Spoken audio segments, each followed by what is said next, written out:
Tuesday. 2 days have already passed since I shook hands with Holly, and I didn't want any more time to go by before I spoke with her again. Luckily, Dad and Roger were home tonight, so I knew I could make a phone call without being bothered. I practiced what I was going to say about a million times. Then I finally worked up the nerve to make the call. I dialed Holly's number, and the phone started ringing, but right then Mom picked up the phone downstairs. Mom has this really bad habit of just dialing without checking to see if anyone is using the phone. That's what she did tonight.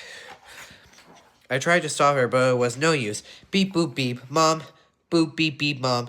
The phone kept ringing at Hills' house, and then someone picked up. It was Holly's mother. Mom was really confused since she done dialed the Hills' number in the first place. I just held my breath and waited for it to all be over.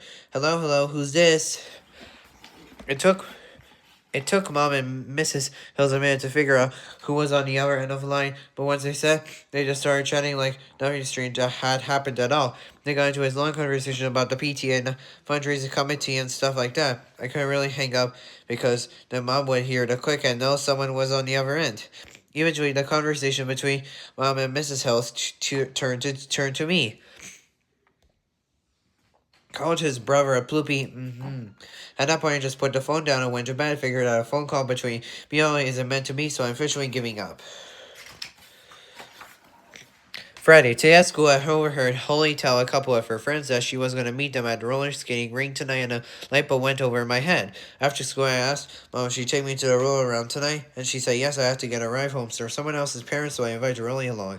As soon as Rolly showed up, my friend Dory knew I made a mistake inviting him. Rolly had his hair all teased on me, was dressed like his favorite singer, Joshy.